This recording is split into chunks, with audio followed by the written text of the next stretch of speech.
Stephen A., your thoughts on the election as it just went down?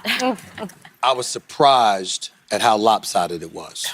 I was not surprised by the outcome. Right. I saw the outcome coming from a mile away. You have to take into account, listen, we respect our president, Joe Biden, but here's the reality. He got into office. He promised to be a transitional president, to be a stopgap to pave the way for somebody else to come on board. Into the midterms, it was supposed to be a red wave. It did not happen. The Democrats was flying high. He felt the momentum because he was the incumbent. And instead of leaving, he decided to stay. Yeah. When he decided to stay, the Democrats were in a quandary because they were expecting him to leave. Now he wants to stay.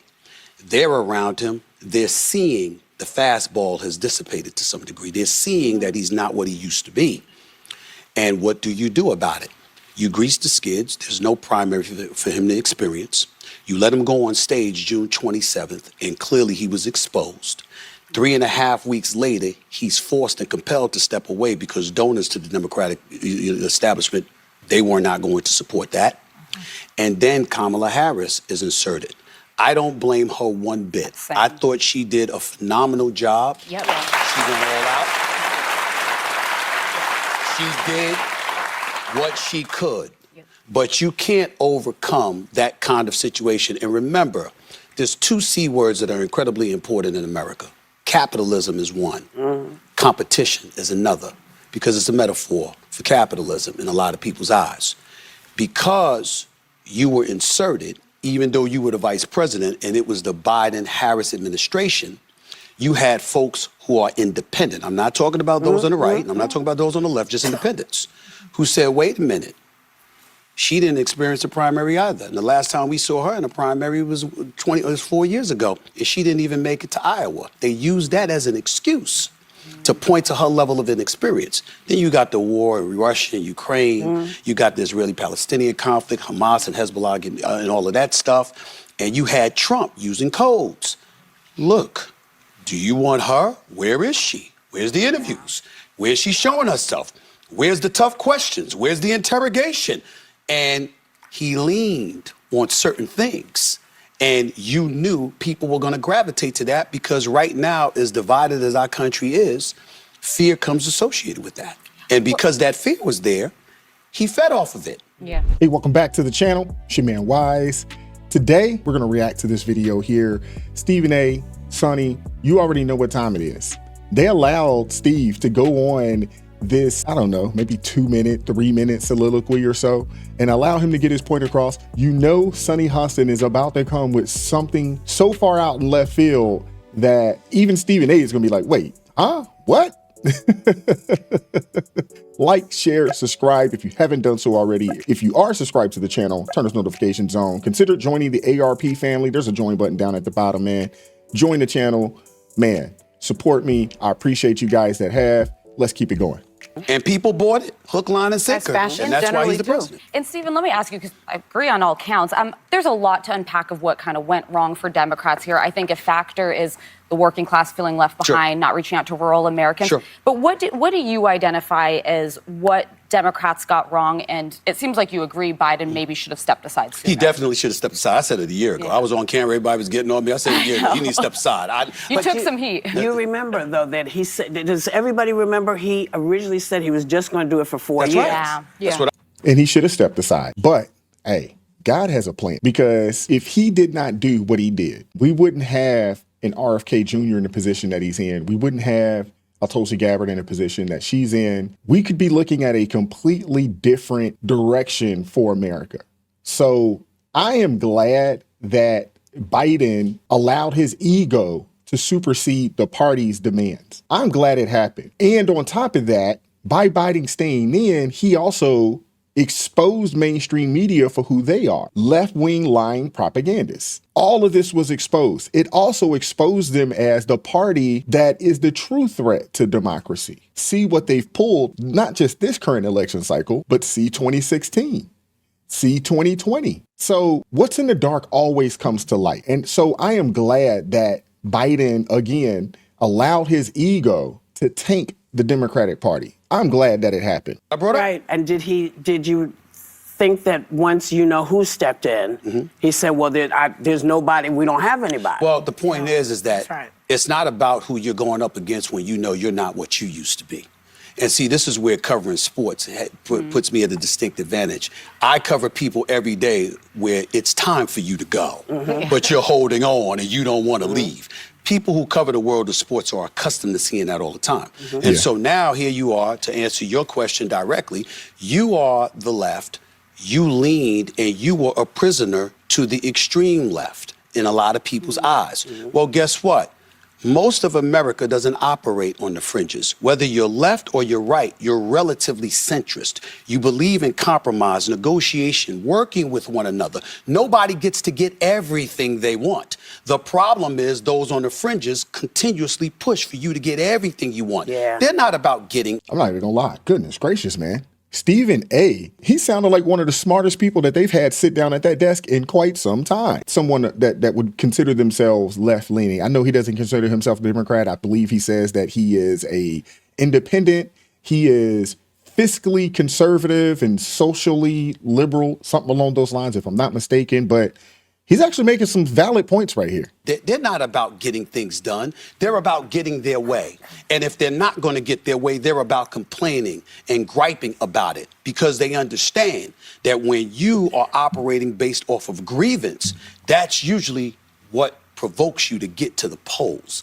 And that is why they don't mind feeling aggrieved and displaying and disseminating that kind of message, because they know people are going to gravitate to that. And as a result, that might get them to the polls, you thinking you're going to get what you want as a result of it. And in this particular case, the Republicans were right. So you think the Republicans are sort of an extreme fringe party? No, I don't think that they're an extreme fringe party. I think that they're operating against those they believe are extreme on the left. Like, for example, when you talk about the LGBTQ community, I'm a fiscal conservative and I'm a social liberal. I'm fiscal with my dollars. I ain't apologizing for not wanting to pay high taxes to anybody. I'm not apologizing for that, right? But outside of that, I'm pretty liberal. Live and let live, okay? But you had folks on the left that were introducing some things when we got in the whole transgender issue, and they were talking about bathrooms, or they were talking about males transitioning to females and competing against girls in sports and stuff like that. These That's are less than 1% of the population. I understand that, But you know what? Add Aaron ridiculous. during the NFL. But see, I think that's where the mistake is made. Yeah, 'cause- You're saying it's ridiculous.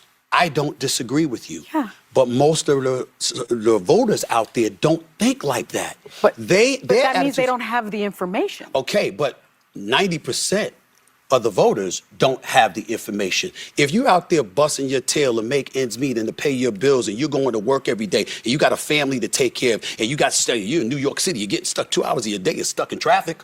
You understand? You got a whole bunch of stuff to go through. You don't have time to know what you and I know. Maybe you need to listen to the news when you're in traffic. Well, again, maybe I agree not. with Not that. be uninformed. Or you listen to stuff that's going to take you away from the things that brings down your spirit.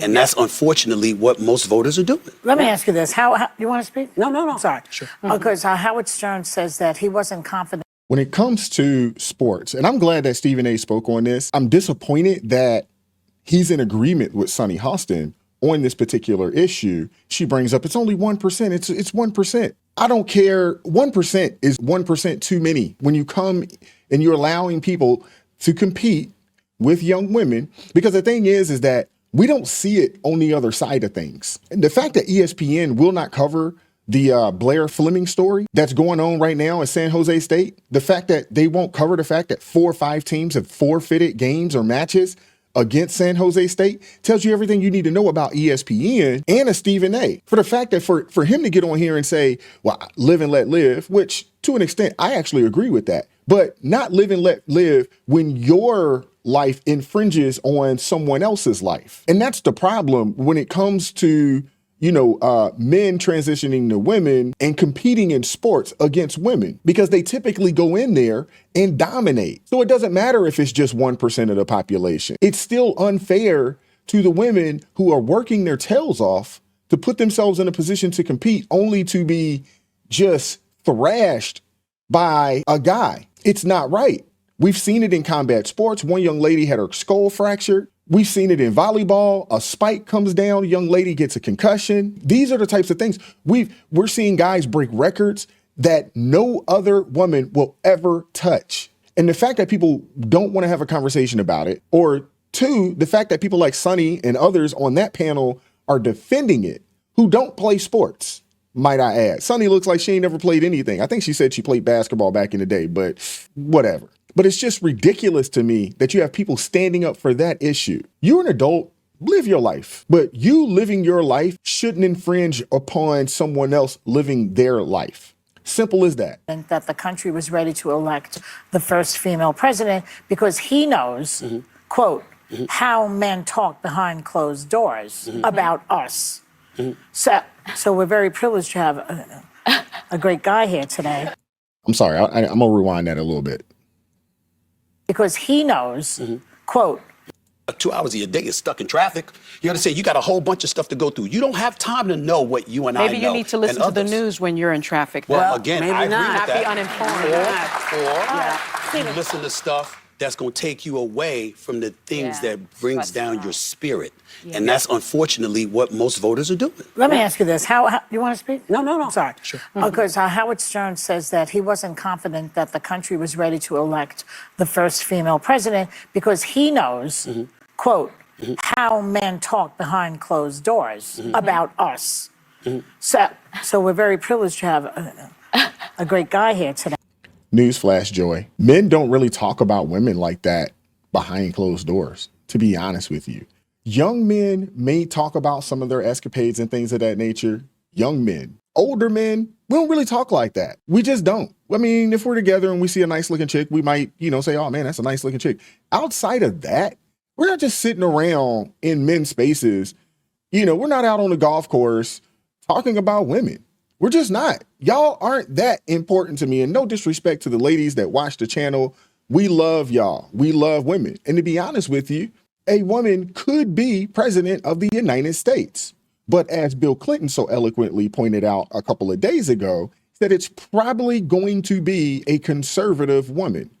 That's what Bill Clinton said. No one wants one of these far left kooky creatures running our daggone country. No one wants that. Too emotional, too unstable, and the ideas just don't make sense. They're on the fringes, kind of like what Stephen A. just mentioned. But men aren't just sitting around talking about women like that. That's just not the case. Yeah. Tell her, what do men say about us behind closed doors? First of all, Say it to our faces. Yeah, do tell. I don't hide, so no worries there. Here's the deal. I respectfully disagree with Howard Stern, only from the standpoint that I wish he had been more specific. Why don't you say white men? Because let me tell you something about black men. We love our mamas. I know that. We love, and we revere black women. And when we're trifling, we know it's us. It's not them. Right, yeah. You understand? So when he's saying that, okay, well, then let's talk about white men. We have a white power structure that still exists in this country today. I understand the white populace in this country was over 85% at one time. It's now dipped to about 57.4%. Yep. The white power structure is still in place. So when we talk about misogyny, when we talk about chauvinism, when we talk about women not necessarily being empowered, well, who's in a position of power to surrender some of that power? It's white men. So I think that when Howard Stern was talking, I can't speak to what white men are thinking. I can tell you this much. Black men, we revere women. Yeah. We don't have any problem looking at a woman as a leader. I can tell you that. Exactly. Not bad. I'm a little disappointed in Stephen A., when it came to, the trans issue in sports. But again, he works for Disney. So I guess he probably can't really tell you how he feels. But I'm glad that he was able to get on here and school Sonny Hostin and the rest of the ladies on here. And they were able to sit back and just hear him out. And granted fact, Sonny is always, she's going to be Sonny. She's going to push, her foolery. I know a lot of y'all are still waiting on her to cut that, or her family to cut that reparation check, because you know that she is a descendant of slavers directly. Who would have thought one of the biggest race hustlers on network TV is actually a descendant of slavers, not slaves? Go figure. Hey, you can't make this stuff up, man. But I hope you guys enjoyed the video. This video today, it was brought to you by our sponsor, Lear Capital. Let me be brutally honest with you all. Our American values and financial system are under attack right now. You need to act fast and learn alternative ways to invest. That's why I trust Lear Capital for buying gold and silver. In today's volatile economic and political climate, precious metals can protect your wealth. Lear Capital has over 27 years of experience, thousands of 5-star reviews, and more than 3 billion in trusted transactions. Here's what I recommend. Call Lear Capital today. 800-489-6450 or visit learrp.com to request their free gold and silver investor kit. You can take possession of your metals, store them, or even roll over an IRA or a 401k into a gold IRA with the same tax benefits. Plus, they're offering up to $15,000 in bonus gold for qualified purchases. Call today at 800-489-6450 or go to learrp.com for more information. Thank you to our sponsor, Lear Capital. Please go over to learrp.com today. Go check out, see what they have to offer. Again, I appreciate everybody rocking with me. I appreciate you guys supporting me. Keep God first in your life, stay prayed up, and we'll catch up with you all next time. Peace.